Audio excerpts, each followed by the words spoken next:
नमस्कार, आप देख रहे हैं प्राइम टाइम एक्सक्लूसिव। आपके साथ मैं हूं रवि ठाकुर। लोकसभा चुनाव 2024 के पहले मुद्दों की फहरिस्त में एक और मुद्दा जुड़ गया है। यह मुद्दा है परिवारवाद का। हालांकि कई बार इससे पहले भी राजनीतिक दलों के बीच वार पलटवार के इस हथियार की धार इस बार इसलिए तेज है क्योंकि सवाल 2024 में दिल्ली की गद्दी का है। बीजेपी परिवारवाद के मुद्दे पर विपक्ष पर हावी है, लेकिन सवाल यह है कि क्या परिवारवाद की आंच से बीजेपी बची हुई है?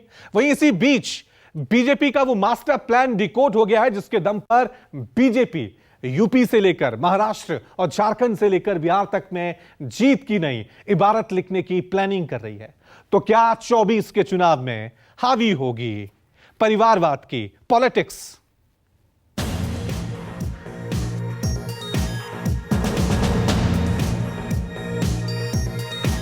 परिवारवादी पार्टियों के चेहरे अलग हो सकते हैं, लेकिन चरित्र एक ही होता है। एक झूठ, दूसरा लूट।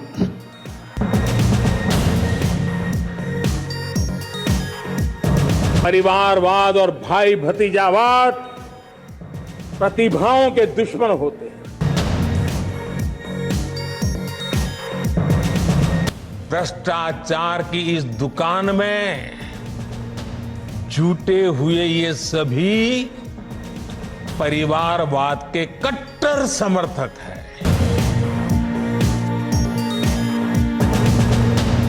संविधान में के पीठ में छुरा भोंकने का काम ये वंशवादी परिवारवादी पार्टियां परिवारवादी राजनीति कर रही हैं। परिवारवाद राजनीति का वो शब्द जिसके सहारे बीजेपी कांग्रेस के गांधी परिवार, यूपी में अखिलेश यादव परिवार, महाराष्ट्र का उद्धव ठाकरे परिवार, शरद पवार परिवार, बिहार का लालू परिवार और न जाने विपक्ष के कितने पार्टियों पर परिवारवाद का इल्जाम चस्पा करती, साथ ही उस बात को गर्व से कहती है कि वो देश की इकलौती ऐसी पार्टी है जिसके लिए पार्टी ही परिवार है। दुनिया में, देश में सारी पार्टियां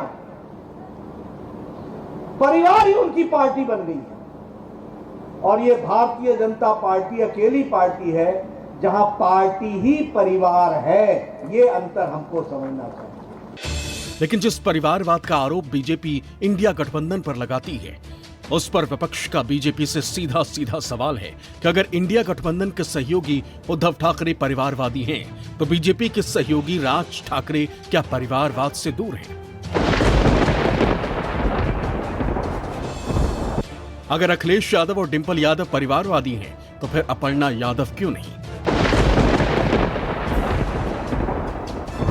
अगर हेमंत और शिबू सोरेन परिवारवादी हैं, तो फिर नई नई बीजेपी में शामिल हुई शिबू सोरेन की बहू सीता सोरेन क्यों नहीं?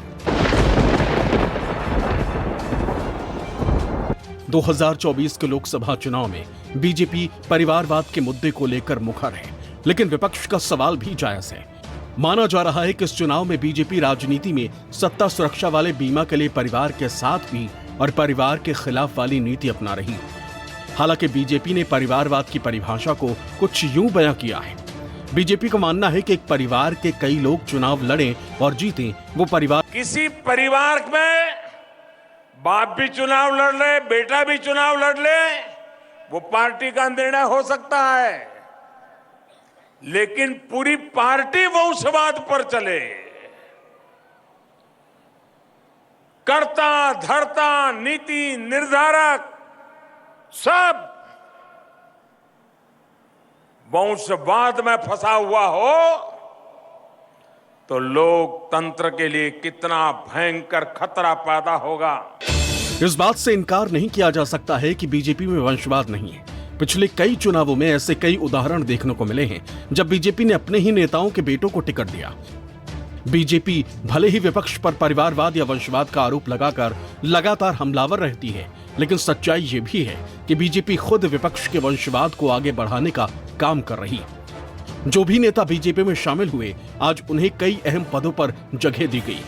साथ ही ऐसे नेताओं को गठबंधन में शामिल कर बीजेपी 2024 में परिवारवाद की काट तैयार कर रही है। ऐसे में यह कहना गलत होगा कि बीजेपी परिवारवाद को बिल्कुल भी बढ़ावा नहीं देती। परिवारवाद पर बात करना और उस पर अमल करना दोनों दो चीजें हैं। तो भारतीय जनता पार्टी सहूलियत के हिसाब से हमले करती हैं और सहूलियत के हिसाब से फिर चीज़ों को अपने यहाँ एक तरह से एकोमोडेट कर लेती है। स्वाभाविक है कि अभी तो सीता सोरेन जी, भाई वो भी तो शिबू सोरेन की बहू है और उसी परिवार से आती हैं, परिवारवाद का है मामला उन पर भी। राज ठाकरे उसी बाल ठाकरे साहब के परिवार से हैं, भतीजे हैं उनके। चिराग पासवान जो रामविलास पासवान जी के बेटे हैं, जिनको 5 सीटें बिहार में दी। 2024 के लोकसभा चुनाव में बीजेपी के परिवारवाद को लेकर जो प्लान बनाया है, उसे जानना और समझना भी जरूरी हो जाता है। साथ ही यह जानना भी जरूरी है कि कौन परिवारवादी है और कौन नहीं। तो सियासत में परिवारवाद का आरोप नई बात नहीं है, क्योंकि इसका इतिहास बहुत पुराना है। यह बात बिल्कुल साफ है कि भारत की राजनीति में परिवारवाद की जड़ें इतनी मजबूत हो गई हैं जिसे हिलाना किसी के बस में नहीं रहा है। विपक्ष के परिवारवाद पर सवाल करने वाली भाजपा भी अब इससे अछूती नहीं रही है। ऐसे में सवाल यह उठता है कि आखिरकार बीजेपी की डायनेस्टी पॉलिटिक्स है क्या। चलिए आपको बताते हैं सिलसिलेवार मुद्दा परिवारवाद का, और कौन इसमें किस तरह से शामिल है वो आपको समझाने की कोशिश करते हैं। सबसे पहले ठाकरे परिवार की बात करते हैं। उद्धव ठाकरे, उनके बेटे आदित्य ठाकरे, ये इंडिया अलायंस में शामिल है, लेकिन एनडीए में इनके देखिए ये राज ठाकरे, इनके जो चचेरे भाई हैं वो एनडीए में शामिल कभी भी हो सकते हैं। अमित शाह से इनकी मुलाकात हो गई है, यानी परिवारवाद दोनों जगह नजर आ रहा है, लेकिन चर्चा किसी एक की हो रही है। वहीं दूसरी तरफ महाराष्ट्र की सियासत में एक और परिवार है राजनीति में, वह पवार परिवार। परिवार में देख लीजिए शरद पवार और सुप्रिया सुले, ये इंडिया अलायंस का हिस्सा बने हुए हैं, प्रमुख दल बने हुए इंडिया अलायंस में। लेकिन यहां पर भतीजे शरद पवार के अजीत पवार, वो एनडीए का हिस्सा बने हुए हैं। महाराष्ट्र की सियासत में भी लड़ाई असली और नकली भी चल रही है कि कौन असली एनसीपी है, कौन नकली एनसीपी है। झारखंड की बात कर लेते हैं, जहां पर सोरेन परिवार हावी है। हेमंत सोरेन, शिबू सोरेन इंडिया अलायंस का हिस्सा है, लेकिन कल ही राजनीति की सबसे बड़ी खबर आई थी झारखंड से कि सीता सोरेन ने बीजेपी का दामन थाम लिया है। यह भी परिवारवाद का ही उदाहरण है, लेकिन अब यह बीजेपी का हिस्सा है। तो परिवारवाद चाहे इंडिया अलायंस हो या फिर एनडीए, दोनों जगह दिख रहे हैं। एक और परिवारवाद की बात कर लेते हैं, यूपी देखिए मुलायम सिंह का परिवार, अखिलेश यादव, डिंपल यादव, कौन ही नहीं जानता।